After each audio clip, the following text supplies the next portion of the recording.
शीघ्र आसुथिबा प्रभु जीशु ख्रीष्टଙ୍କ पवित्र और बहुमूल्य नाम रे निर्मल करा यूट्यूब चैनल रे पुनर्बार आपण समस्त को स्वागत करे।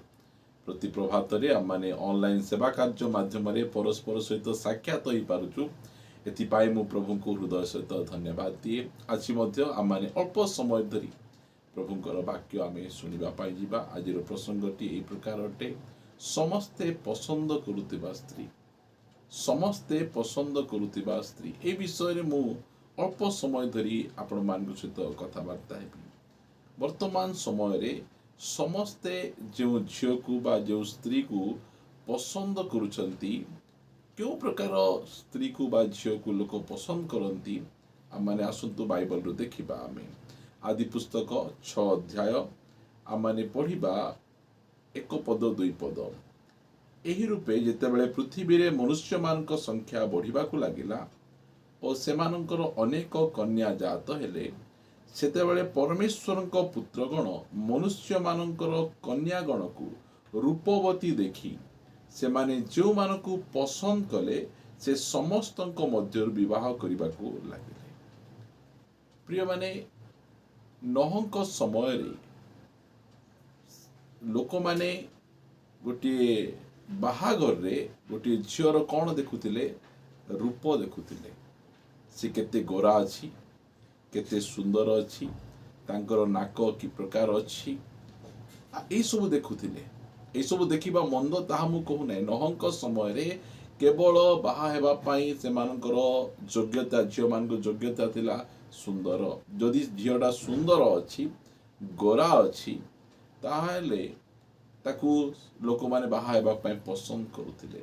आउ एही समय रे मध्ये प्रभु यीशु ख्रीष्ट कहिले जे मनुष्य पुत्र आगमन समय रे नहंक समय रे जहा हेतिला एही समय रे मध्ये ताहा हेबो। आमान को प्रभु यीशु ख्रीष्ट से लूक 17 अध्याय रे आमान को कहिसंती।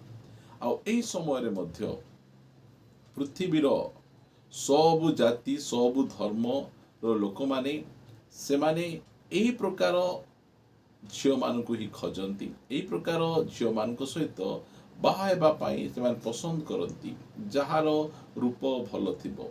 रूप भल थिबाटा मंद नुहे।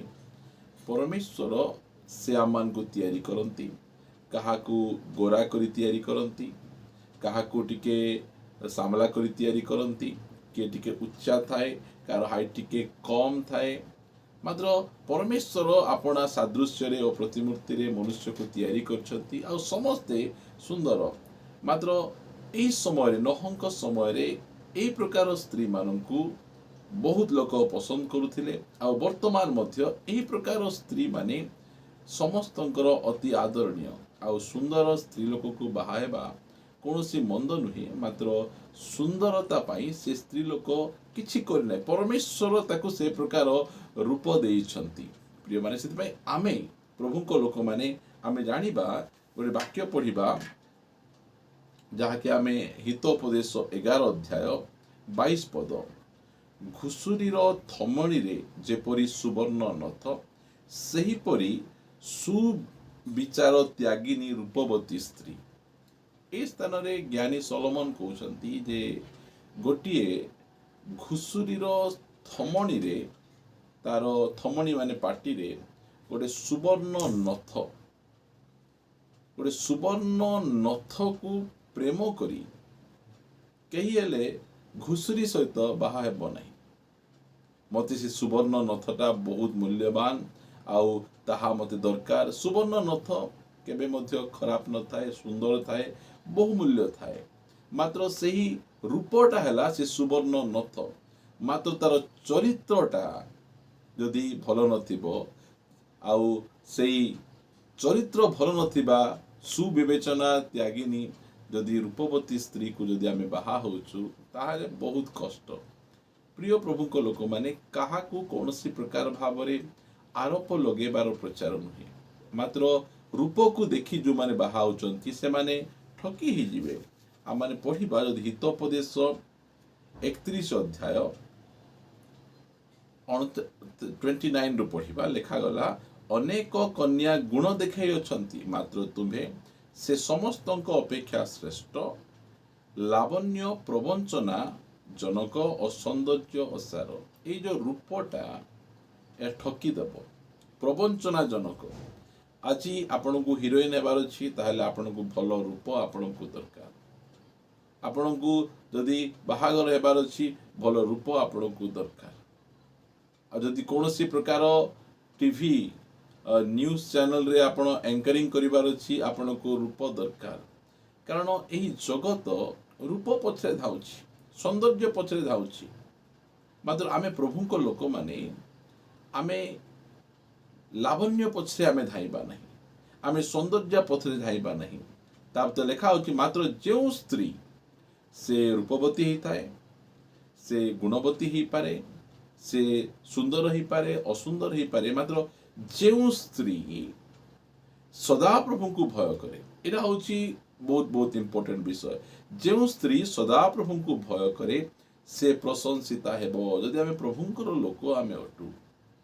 ताहले आमे प्रथमे देखिबार अछि से सुंदर थाउ कि असुंदर थाउ गोरा थाउ कि कला थाउ उच्चा थाउ कि नीचा थाउ प्रथमे देखिबार अछि से परमेश्वर को भय करूछि कि नहीं आज वर्तमान समय रे लोक माने एई सब गुडी को देखंती नहीं सेतिपाई सेमानकर बाहाघर बहुत नष्ट हो जाए बहुत दुखदायक हो जाए से माने बाहा हेला परे बहुत दुखरे से माने भांगी पड़ती कहीं से भांगी पड़ती बाहाघर मंद नुहे बाहाघर उत्तम परमेश्वर विवाह को से सृष्टि करिसंती मात्र आमे प्रभुंकर इच्छा बाहरे जदि आमे बाहा हेबा ताहाले कौन हेबो जो समय इसाक निमंते झील खोजा चलुची अब्राहम निजर वृद्ध दास एलियाजर को डाकी से कहिले जाओ मो पुओ निमंते गोटे झील तुम्हें खोजी आण एलियाजर कौन कले एलियाजर जाई से प्रार्थना करुछंती कौन देखिबाकू सुंदर थिबो उच्चा थिबो गोरा थिबो एई प्रकार से प्रार्थना करनाहांती से प्रार्थना करुछंती जो झील मध्य एबे आसीबो आउ मु जेते बेले ताकू पानी मागिबी पीवा पाई आउ से कहिबो जे मु तुमको पानी पिएबी आउ तुम ओटो मान को मध्य पानी पिएबी ताहाले सही झियो मोर स्वामी बा मोर मालिकंकर पुओ इसाकंकर से स्त्री ही पारिबो देखंतु गोटे दास प्रभुंकर दास प्रभुंकर दासंकर दास से एलियाजर से जाने क्यों प्रकार भावरे झील बाछिबार आवश्यक से प्रथम प्रार्थना करुछंती प्रभु मते एई प्रकार तुमे झील दियो केमिति झील गोटे परिश्रमी झील ऑटो मान को पानी पिएबाटा सहज नुई आज स्विच ऑन करदेले मोटर रु पानी बाहरी पळे आसुची मात्र सही समय रे से कुआर गभीर भीतर को जाई पानी काढ़ी ऑटो मान को पानी पिएबार अछि गोटे गोटे ऑटो अनेक लिटर जाए से माने पानी पियंती आउ 10टा ऑटो को पानी पिएबाटा या सहज साध्य नुहे सेतिपाई सेमानकर बाहाघर खुशी और आनंद रे रहिला प्रिय माने प्रभु आमान को अनुग्रह करंतु दया करंतु आमे शेष दिन रे वास करूछु सुंदरता पछरे आमे धाइबा कथा नुहे कारण रूप पछरे अनेक धांती आमे प्रथमे देखिबा से स्त्री सदा प्रभु को भय करूछि कि नहीं जो समय अब्राहम देखिले जे ए किणान देश रे मध्य अनेक झियो मान अछंती मात्र से किणान देशर झियो मान निमंते प्रस्ताव आनिबा पाई कहले नहीं ताको पाखरे धन अछि ताको पाखरे शिक्षित से माने अछंती मात्र सेमानक जीवन रे प्रभु नहीं से माने प्रभु को भय करंती नहीं प्रभु सेमानक जीवन रे प्रथम स्थान नाहंती सेति निमंते से कहले किणान देश रे तुमे मोर पुओ इसाक पाई तुमे आनिबो नहीं तुम्हें जाओ आम देश आम ज्ञाति कुटुंब निकट को तुम्हें जाओ प्रिय प्रभु को लोक माने आम माने जानी रखिबार आवश्यक रही जे क्यों प्रकार भाव रे आमे निज निमंते स्वामी बा स्त्री आमे बाछि परिबा आमे एई जो बाहर चाकचक्य देखी आमे भ्रांति न होई जाओ कारण आमे जीवन रे जहा को बाहा हेबु शेष पर्यंत आमे तांको सहित रहिबार अछि आपणकर घर तैयारी करिसंती भल लागु नै घर बदलाई पारिबे गाड़ी बदलाई पारिबे आपण को मोबाइल बदलाई पारिबे ମାତ୍ର ଆପଣଙ୍କର ଜୀବନ ସାଥୀ ଆପଣ ବଦଳାଇ ପାରିବେ ନାହିଁ। ଯାହାକୁ ହାତ ଧରିବେ ଜୀବନର ଶେଷ ଯାଏଁ ତାଙ୍କ ସହିତ ଆପଣଙ୍କୁ ରହିବାକୁ ପଡ଼ିବ। 31 ପଦ ପଢ଼ି ସମାପ୍ତ କରିବା। ତାହାର ହାତର ଫଳ ତାହାକୁ ଦିଅ, ପୁଣି ତାହାର ନିଜ କର୍ମ ନଗର ଦ୍ୱାରରେ ତାହାର ପ୍ରଶଂସା କରୁ। କାହାର? ଯେଉଁ ସ୍ତ୍ରୀ ସଦାପ୍ରଭୁଙ୍କୁ ଭୟ କରେ, ସେ ଯେଉଁ ପ୍ରକାର ସ୍ତ୍ରୀ ହେଉନା କାହିଁକି, ଆମେ ସେଇ ପ୍ରକାର ଭାବରେ କରିବା। କାରଣ ସମସ୍ତେ କୋଉଟା ପସନ୍ଦ କରନ୍ତି? ରୂପକୁ, ସୌନ୍ଦର୍ଯ୍ୟକୁ ସମସ୍ତେ ପସନ୍ଦ କରନ୍ତି। ମାତ୍ର ଆମେ ଦେଖିବା ଯେ ପ୍ରଭୁଙ୍କୁ କେତେ ଭୟ କରୁଛନ୍ତି। ଯେଉଁ ଝିଅ ପ୍ରଭୁଙ୍କୁ ଭୟ କରେ, ତାଙ୍କ ସହିତ ଆପଣ ବାହା ହେବେ, କେବେ ଆପଣ ଦୁଃଖିତ ହେବେ ନାହିଁ। ସେଥିପାଇଁ ପ୍ରଭୁ ଆମମାନଙ୍କୁ ଏତେ ସୁନ୍ଦର ଭାବରେ ବାକ୍ୟ ଲେଖି ଦେଇଛନ୍ତି। ଆଉ ଏହି ବାକ୍ୟ ଅନୁସାରେ ଯଦି ଆମେ ଚାଲିବା, ତାହେଲେ ଆମମାନଙ୍କର ବିବାହ ଗୋଟିଏ ସ୍ୱର୍ଗୀୟ ହେବ, ଆମର ପରିବାର ଗୋଟିଏ ସ୍ୱର୍ଗୀୟ ପରିବାର ହେବ। ଆଉ ଏହା ହିଁ ପ୍ରଭୁ ଚାହାନ୍ତି। ଆଜି ଅନେକଙ୍କର ବାହାଘର ନଷ୍ଟ ହେବାର କାରଣ କ'ଣ? କାରଣ ସେମାନେ ପ୍ରଭୁଙ୍କର ବ୍ଲୁ ପ୍ରିଣ୍ଟ, ପ୍ରଭୁଙ୍କର ମ୍ୟାନୁଆଲ ବୁକ୍ ଯାହା ବାଇବଲ, ସେ ଅନୁସାରେ ଆପଣା ନିମନ୍ତେ ସେମାନେ ବାଛି ନାହାନ୍ତି। ମାତ୍ର ପ୍ରଭୁଙ୍କ ଲୋକମାନେ ଆମେ ସେ ଅନୁସାରେ ଆମେ ବାଛିଲେ ଆମେ ବହୁତ ଖୁସି ଓ ଆନନ୍ଦରେ ଆମେ ରହିବା। ଆସନ୍ତୁ ପଦେ ପ୍ରାର୍ଥନା କରିବା।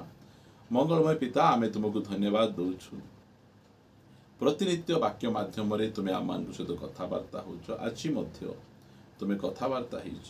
ଯେଉଁମାନେ ବାହା ହେବା ନିମନ୍ତେ ପ୍ରସ୍ତୁତ ହେଉଛନ୍ତି, ସେମାନଙ୍କୁ ତୁମେ ଦୟା କର, ଅନୁଗ୍ରହ କର। ପ୍ରଭୁ, ବାହାଘର ତୁମେ ତିଆରି କରିଛ, ଆଉ ତୁମର ଇଚ୍ଛା ଅନୁସାରେ ତୁମ ହସ୍ତରୁ ସେମାନେ ନିଜ ନିଜ ନିମନ୍ତେ ବରକନ୍ୟାକୁ ଗ୍ରହଣ କରିବେ। ଅନୁଗ୍ରହ ପ୍ରଦାନ କର ପ୍ରଭୁ। କୌଣସି ପ୍ରକାର ଭାବରେ ଭ୍ରାନ୍ତରେ ପଡ଼ିବା ପାଇଁ ଦିଅ ନାହିଁ। ପ୍ରାର୍ଥନା ଶୁଣିଛ, ଧନ୍ୟବାଦ ଦେଇ ପ୍ରାର୍ଥନା ପ୍ରିୟ ଯୀଶୁ ନାମରେ ମାଗୁଛି, ଆମେନ୍। ପ୍ରେଜ୍ ଦ ଲର୍ଡ। ସମସ୍ତଙ୍କୁ ପ୍ରଚୁର ଭାବେ ଆଶୀର୍ବାଦ କରନ୍ତୁ। ଆମେନ୍। ଗଡ୍ ବ୍ଲେସ୍ ୟୁ।